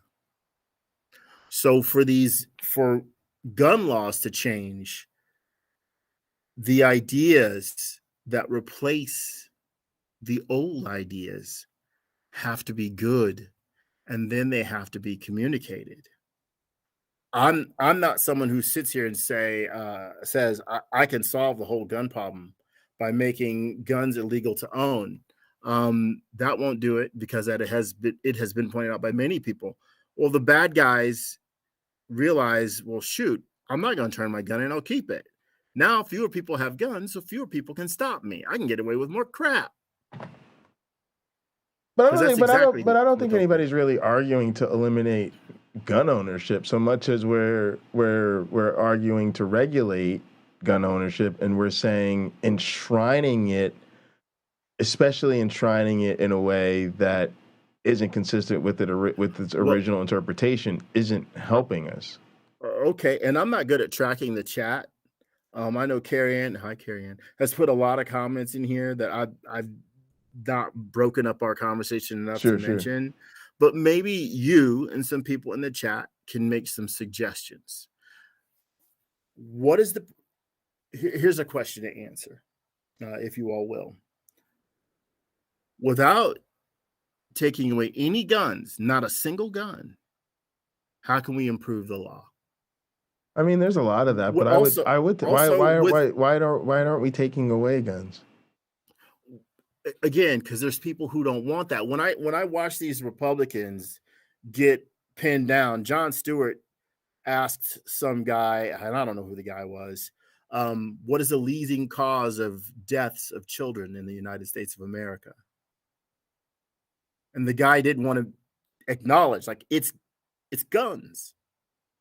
Kids can't even own guns legally in any state, right? Or maybe there's some state where they can. There's 50 of them. But typically, a 9-year-old is not allowed to own a firearm. They're not allowed to carry a firearm. Now, the Boebert family photo, they have guns, whatever. And I disagree with that. But typically, they don't walk around with their own firearms on the hip. If you live, like I live out in the desert, if you live somewhere even more remote than I do, and there's Mojave green rattlesnakes out there that will end your life, like whatever they bite, you can't keep. It has to be cut off if you want to survive. I get it if a 9-year-old has been taught how to use a gun and walk around their property with that gun on. I get it, but that kid shouldn't be bringing it to school. So we can pretty much agree that, kids shouldn't have guns. We can pick an age. They just shouldn't have guns. Now, what are we going to do about adults? What if somebody's mentally unstable? What if they have a violent crime, a past of violent crime? Not if they smoked a joint, not if they took a pee in the corner of some park when they thought nobody was watching. Not that. What if somebody legitimately has robbed a bank, or they were a spouse abuser or something like that, or sex offender? We can take their right to have a gun away. But what can we do? How do we reframe? But can we really do that? Really? I don't support that. Because I think a lot of these people are vulnerable and they're targets. And when people become targets, they actually have we have reason to suspect they might need to protect themselves more than other people. Like, so, which people? Any of these groups of people that you just said we're comfortable taking gun rights for. Again, that's why I don't support gun rights. A person who abuses their spouse should be allowed to have a gun. To the extent that if a person is known for that and they move into a neighborhood and that might make them a target for violence. How do I know? Now look, you can there are tools in the county of Los Angeles you can look up and see what crimes are committed in your neighborhood, and there are registries where people who've committed some crimes, such as like their like a child abuse, and I think there's something else that you can look up and see what crimes they've committed, like who's in your neighborhood, who are these people in your neighborhood. They have to register, some of them, where they live. Right. So you may be able to know that someone was convicted of spousal abuse or child abuse and get the details of the case. Right. And if if you also know that person can't own a firearm because of these things, then who's your safest target for home invasion? Well, is a person who is a nefarious person who's going to break into someone's house, right, and threaten their life, or like a home invasion, like you're saying, are they seriously thinking this person who already, let's take the spousal abuser, they already beat up their spouse, they have no reverence for you when you break in their house? They can still own kitchen knives, they can still own baseball bats, and they probably still own a gun. If they used a gun before, they probably still do. And if you want to invite death, that's a fantastic way to do it in my eyes. You're presenting yourself to another person who's more criminal than maybe you were if you're the person doing the home invasion. This person clearly didn't give an F. I just don't think that's going to happen, right? Because that puts too many cops and military personnel on that list. But yeah, let's go ahead and finish this. I think we're actually close to wrapping. She's almost close to done. I think it says and what they think it stands for. That the way it mirrors Christian fundamentalism and frankly cult-like behavior is unnerving, and it explains the willingness to cling to this Second Amendment despite all evidence pointing to the fact that it is tearing apart our country and our democracy. Like, make it make sense, okay? And there are common sense things that we could be doing as a country at a federal level that would likely comply with the Constitution, though probably not under this Supreme Court. Specifically, we could implement a licensing system whereby anyone who wants to buy a gun has to do a background check, get their fingerprints taken, and pass a test. I mean, we make people get a license before they can drive a car. It's absolutely batshit crazy that we don't do that for people who want to buy a literal AR-15 semi-automatic rifle, the most popular gun for mass shooters. This wouldn't solve all of our problems, but it would certainly make it harder to get your hands on a gun, especially reducing impulse gun purchases, because obtaining a license can take weeks. For example, Connecticut implemented a licensing system back in 1995 and saw a reduction in gun homicides and suicides as a result. And this would be supported by American voters everywhere. According to one 2019 poll, 68% of people who live in homes where they have guns are in favor of a gun licensing system. And 77% of US voters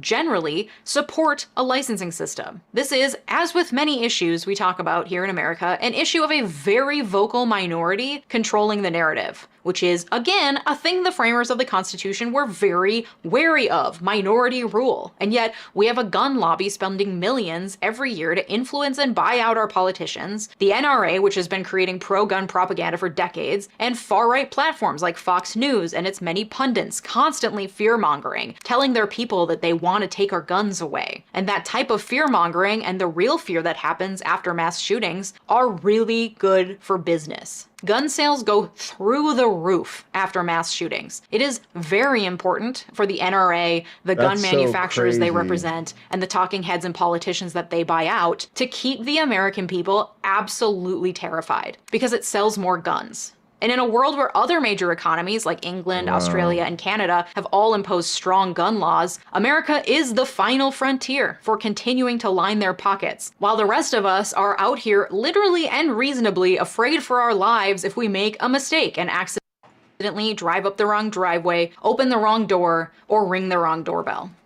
Reminder to grab my free YouTube Get Started. All right, gang. So, that was a good video, and part of that's part of my take on disarming Americans is to lower the temperature in the room, and sort of like get away from this narrative that there's just so much crime and so much government tyranny that you never know when you're gonna need to defend yourself. I just think most of these situations, fortunately, are incredibly rare. Most of the time, resorting to firearm violence, like in the case of a home invasion, doesn't really help much. In the case of we've rarely heard stories of it even helping in something like a mass shooting. Most mass shootings are ended when the police get there and the professionals, take care of the situation. Most other people are better off getting out of harm's way and getting other people out of harm's way as best they can. So that sort of reality check, because that would make people think twice about it. It's really asking people, okay, so you want to own this gun for self-defense, let's think about, it's like this, gang. When you get your medical, it's funny you mentioned marijuana earlier. When you get your medical marijuana license, you do have to even then go through this shit. You have to meet with the doctor. They sit you down. And, if you think, hey, I just would like to smoke some reefer once in a while, yeah, because I like it or whatever, that's not a good enough reason. There's a list of approved conditions, and everything else is see you later. And then on top of that, they're letting you know. Do you know about all of the best ways to use? Do you know about the ways that are better to use than smoking? Do you know about the health concerns and all of this stuff? And they're kind of running you through that. And that's kind of the thing that I would like to be part of a responsible gun ownership culture. Because a real responsible gun ownership culture, right, again, to me is very narrow. It teaches you things like, yeah, you're good to use your gun for self-defense if you think using your gun is going to prevent, grave bodily harm or potentially your death or somebody to commit a felony on you. But you might not be protected if you shoot somebody who already robbed you in the back, right?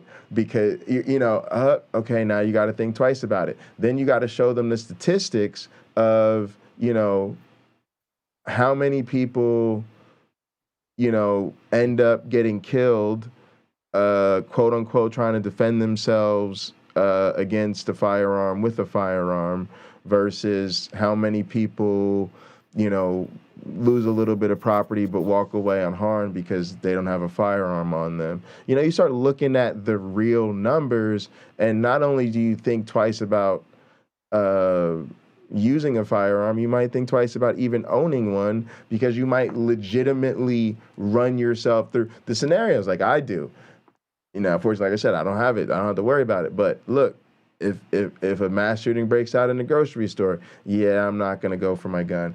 If I'm the victim of a home invasion, yeah, I'm probably not going to own a gun. Somebody says something disrespectful to my girl, yeah, I'm probably just going to pull her out of there and get the hell out of Dodge.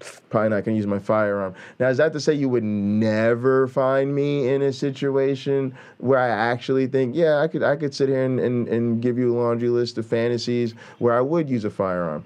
But for me, fortunately, they tend to be far more improbable situations. Most situations, they can get me killed. Even just being black, right? Like being black, you're like, it's not really a good idea to own a firearm. It's not a good idea to have one in your car, right? Because if you're black, even if you legally own the firearm, we know you having a legal firearm on your possession when you get pulled over by a cop is way more likely to get you killed by a bad cop actor than it is to save your life, right? When you start to realize home accidents, who are the most victims of, right? In other words, when you own a firearm, you're way more likely to harm yourself. If you have a child or somebody else in the home who gains access to the gun, it's way more likely that they harm themselves. So to me, we would actually have far fewer guns and far fewer gun incidents in this country if we actually depicted a more accurate perception with people about the realities of gun ownership and gun usage. I want to read some of the comments here since I did ask. Oh, yeah, sure. First, look at the trees. Name 6 amendments other than the second. I cannot. We go down to, okay, AR says that Jesus didn't sign the Constitution. Also true. Look at the trees, says training and education. I think I wish I had more context for that comment. However, I'm wondering if it didn't reference maybe the next comment from Look at the Trees.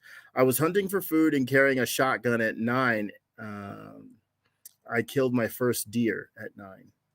So that's sort of an old-timey, if you will, explanation of why I think that it's not bad that people own guns. If this country ever goes to crap, or the world ever goes to crap, and people have to return to hunting for their own food, and some do now, like preppers and stuff like that, it's not bad to have those skills, Sure. And that acumen. But ironically, though, responsible gun ownership for hunting often precludes the way you would handle a firearm for self-defense. In other words, if you're primarily thinking about self-defense, the problem is you keep loaded guns within close access, a place where you always have access to it or you can get to it very quickly. When you safely own a gun for hunting, first off, you don't own the type of gun you normally use in self-defense to the scenario. It's usually kept away from where anybody has access to it. Typically, the gun and the ammo are kept separately, right? And so if somebody breaks into your house, you're not going to be able to, like, hang on, honey, I got to go to the garage and grab the rifle, sit there and start loading shells into your shotgun. It's not going to work like that. So again, we're fine with that. But this is what I mean about sensible. Most of us would be fine because we would start talking about what are the reasonable guns to have for self-defense. How do you keep a gun close on hand for self-defense? We'd probably limit that to certain types of weapons. You keep it, maybe you have to keep it in a safe under your bed or in the room, whatever. That's fine, right? Then your hunting guns need to be stored elsewhere, okay? You probably can't get an AR or M5 or anything like that without certain training or certain needs. Otherwise, they are at the range. And again, you could still own it, just like there are a lot of things like, a cigar locker or certain things about a boat or whatever that you own, but you only have access to during certain times and in certain places. You can't just land a helicopter anywhere on Earth because you feel like it, just because you own the helicopter. You have to be at a safe helipad or a field, or right, there's some control there. And it'd be the same thing. You want to own an AR-15, cool, but an AR-15 you only shoot at the range, right? Or you only shoot at the gun lodge, or you only shoot in special places because there's no reason for you to have one in your home, right? Like that, well, look, to me would all be part of the conversation. I'm going to remember this wrong, but you'll get the gist of it. There was a rather high-ranking Japanese soldier who commented around the time of World War II, we can't invade America because hiding behind every blade of grass is a gun. Meaning there's so many guns, people can have guns. You have an invasion army in Southern California, they're not getting past Compton. Right. They're not. Because those people have better stuff than some military people do. They're just the gang members over there. You're just not. So Carrie Ann had many comments, and thank you so much, Carrie Ann. Thank you all. Limit the number per person, increase the requirement of ownership, ban any personal carry, including police patrols. I don't know about that. Yep, I've always now that's one people don't always think go to, but yeah, even in there's a lot of policing contexts where a gun might be considered a special weapon, and so you mean you don't really need a gun to be a meter maid. You don't need a gun. There's a lot of policing you can do without a gun.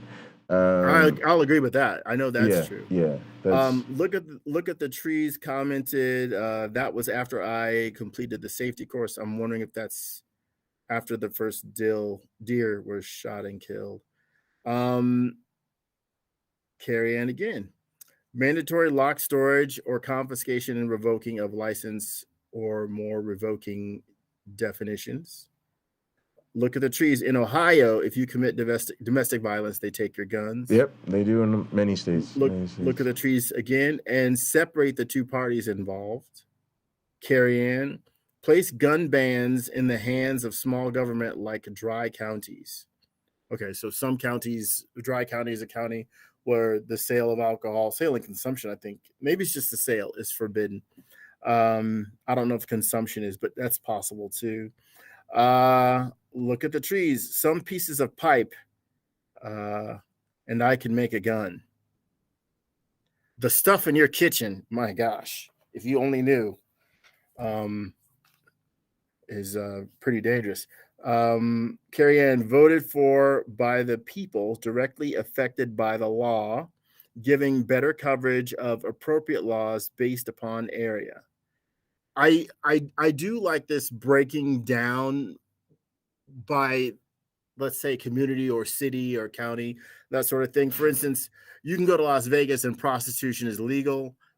It's not legal everywhere, and it shouldn't be legal everywhere. But if you have it legal in some places, that's probably for the best, because the standards for workers can be, okay, here's the minimum standards that have to be met, and you can regulate it more, and it doesn't get out of hand. So yeah, and you don't have people dying over it. Yeah, for me, that's the silver lining here, and I would wrap up on this. I just say, like, for me, that starts with something that's actually attainable.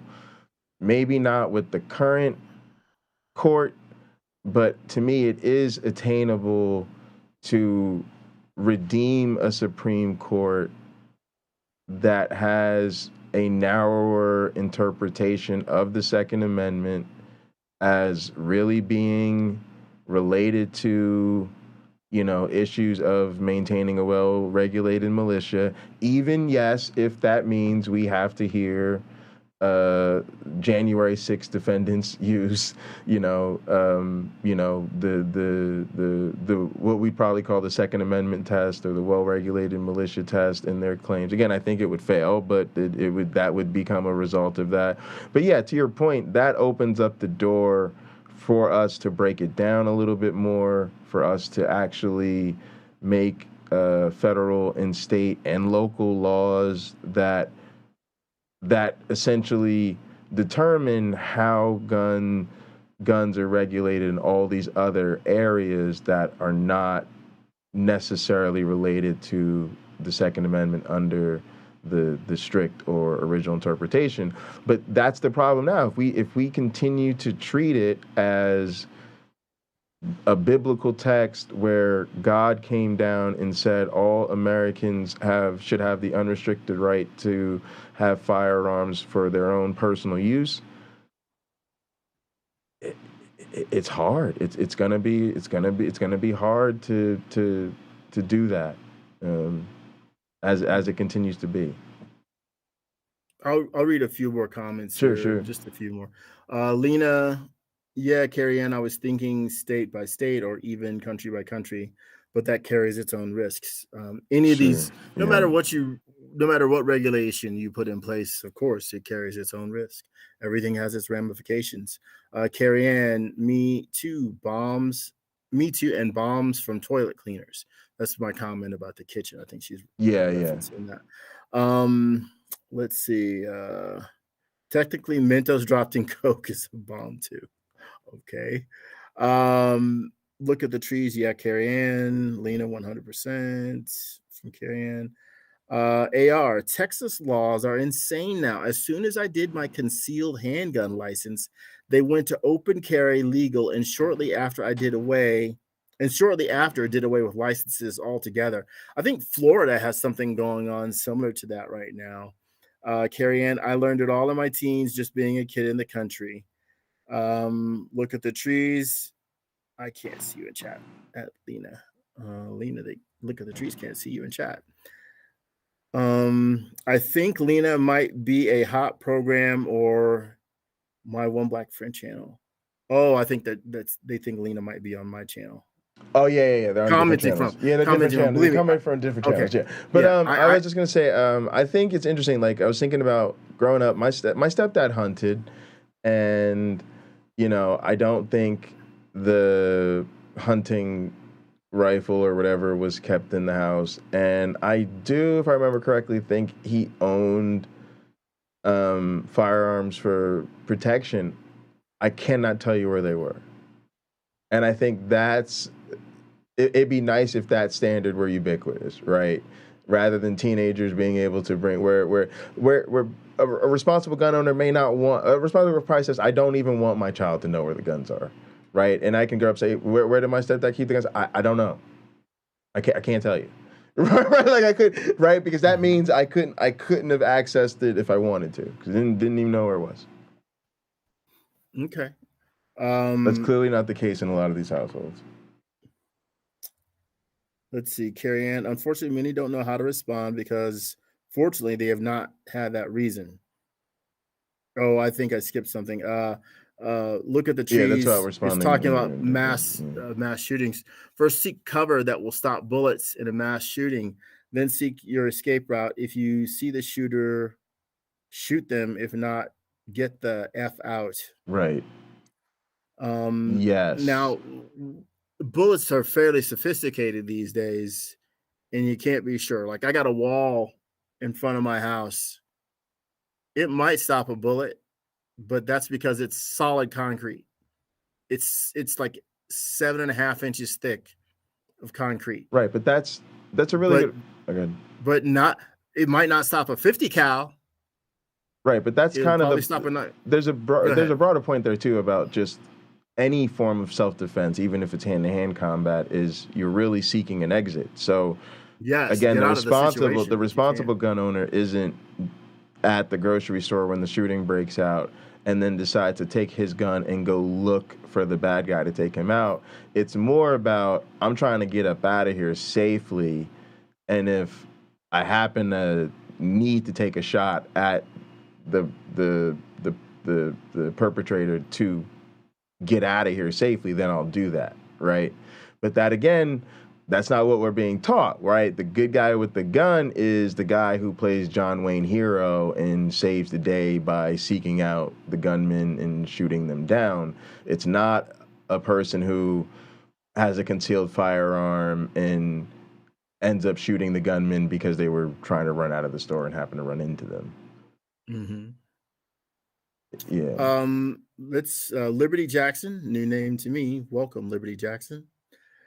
QOD, liberal Christians are unfortunately not in a position to oppose Christian nationalism. If you study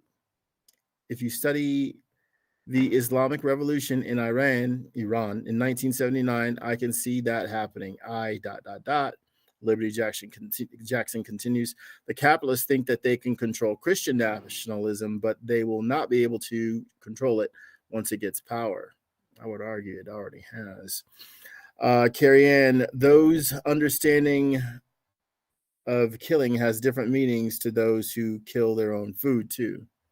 Oh, that's true. I've often said after eating elk, if I see an elk, I'm going to kill it. It's really good. Really good food. They're delicious. Yeah. It's the best meat I've ever had. Just like the socialists thought they could control the Islamists in Iran, they were wrong. Carrie Ann says, who has killed something bigger than their hand before? It's not something you do lightly. 1,000%.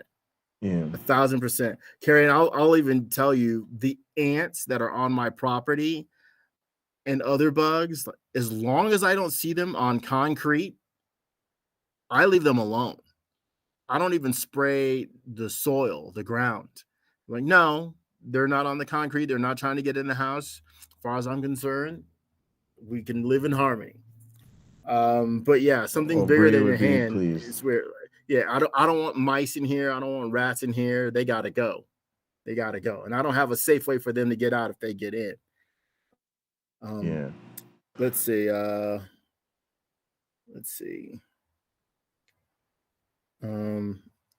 Carrie Ann says, since I'm quoting Carrie Ann, there's pride in a good kill causing the least harm or stress.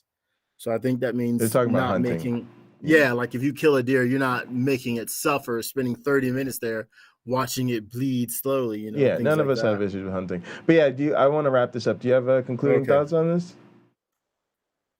I would say keep this in conversation because the best ideas are probably yet to come. And I think we as a nation want this resolved.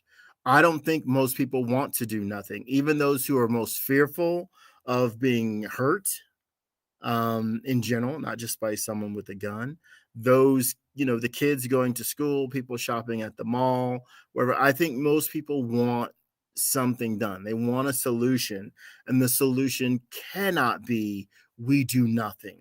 The solution cannot be we change nothing, because all we can expect is more of the same if that's all we get. Yeah. And I also just think I think guns should just be dirty. Like, I think they've gotten too much glorification. People are too into them. The photographs with them, the bragging about what guns you have, you know, all of that stuff is, to me, it just should just be seen as in poor taste. It's interesting that when you go to the grocery store, any of the swimsuit magazines or anything that could be potentially revealing or show too much skin is put in the back of the grocery store. If it's carried there at all, it's in the back of the magazine rack. But guns and ammo, right, is always in the front row where everybody can see it. You know, like that says a lot about the way a country sees guns. So yeah, I think those of us that, even if you own guns, just getting people to understand that, just like they shouldn't be whipping their private parts out in public and bragging about them, it's probably in poor taste to be boasting of your personal lethality in good company. But yeah, that's my take on it, and thanks so much for my one black friend. This was fun. I don't know how many good national conversations we'll have about guns, but this was an interesting one, and appreciate all you guys. As always, take care of yourselves and each other. All right, and watch the movie 3,000 Years of Longing. It's excellent. Nice. We're linked up in Gather Gang. I don't know how active I'll be for the next week or so because I'm moving and I need to break down the studio, and I'm not sure how long it'll take me to get me moved and set it back up. But don't worry, that's what's going on. If you don't see me for a little bit, it's because we're taking care of the move. And yeah, we'll see you next time. Otherwise, come hang out with us and gather. That'll be the way to stay connected. Love you guys. We'll see you soon. Poof. See you soon. Bye.